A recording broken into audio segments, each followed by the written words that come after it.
Chapter 5. Trust is built in the small moments. Most leaders think trust is built in big moments: the important conversation, the major decision, the crisis handled well. Those moments matter, but they aren't where trust is formed. Trust is built in the small moments leaders rarely notice, and teams never forget. Early in my leadership journey, I assumed trust was something you earned over time simply by working hard and meaning well. I showed up, I cared, I solved problems. I believed trust would follow naturally.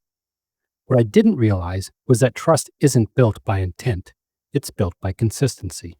And consistency lives in the details. Trust is shaped in the moment a leader says they'll follow up, and does or does not, in the way feedback is delivered, publicly or privately, in whether expectations are clear before accountability is enforced, in whether questions are welcomed or quietly punished. None of these moments feel dramatic to the leader. To the team, they're everything.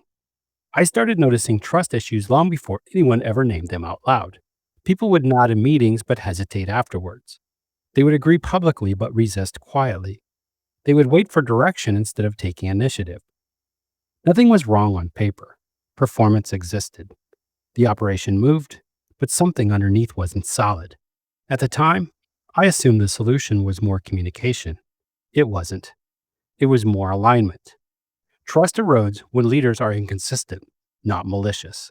One day, a mistake is treated as a learning opportunity. The next day, the same mistake is met with frustration. One person gets clarity and context, another gets correction without explanation. From the leader's perspective, the response makes sense. Circumstances differ. Pressure fluctuates. Time is limited. From the team's perspective, the message is simple: I don't know what to expect. And when people don't know what to expect, they protect themselves. Protection looks like silence. It looks like playing it safe. It looks like doing exactly what's asked and nothing more. It looks like waiting instead of thinking ahead. Not because people don't care, but because trust hasn't made it safe to engage fully. Trust doesn't disappear all at once. It fades quietly, moment by moment. I learned that trust is less about what leaders say in defining moments and more about how they behave in ordinary ones. Do they listen when they're busy? Do they keep commitments when it's inconvenient? Do they explain decisions or simply announce them? Do they stay consistent when the pressure rises? These questions don't feel strategic. They are.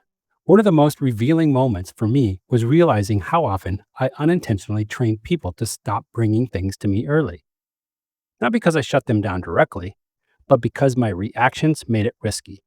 If the response was frustration, defensiveness, or immediate problem solving, people learned to wait until issues were unavoidable. By then, pressure was higher, options were fewer, and emotions were elevated.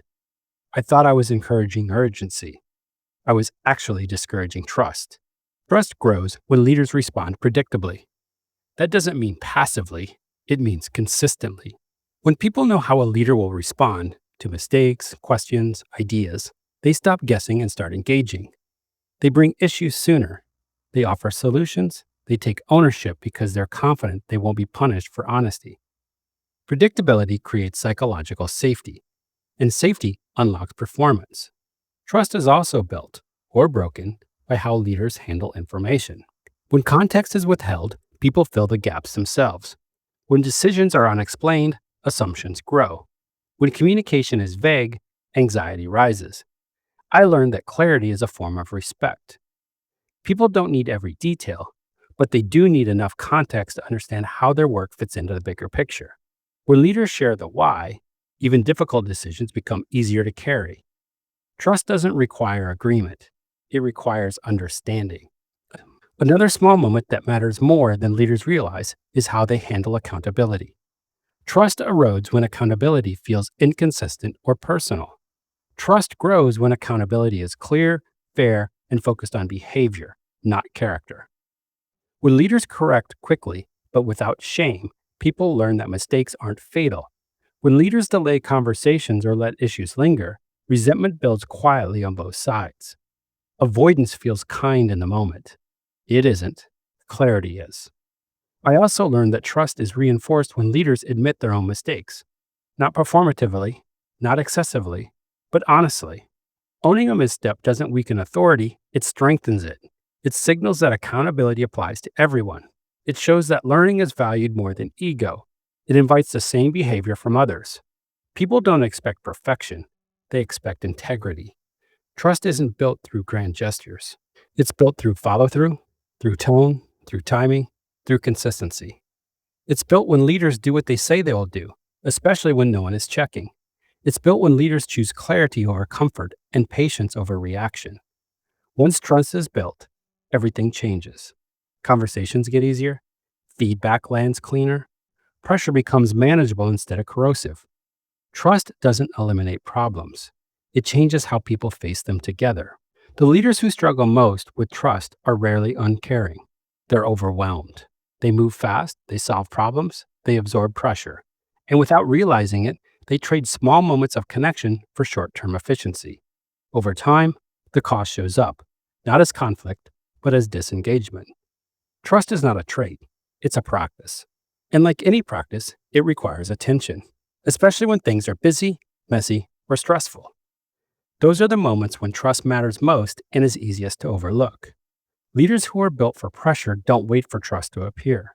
They build it, one small moment at a time. In the next chapter, we'll talk about accountability and why trust and accountability are not opposites, but partners. Because without trust, accountability feels like control. And without accountability, trust loses its strength. Together, they create leadership that holds when pressure hits. That concludes this episode of Built for Pressure. Built for Pressure is a copyrighted work by Richard Levene. All rights reserved. This content may not be reproduced, distributed, or repurposed without permission. If this episode resonated, you can find the full framework at richardlevene.com.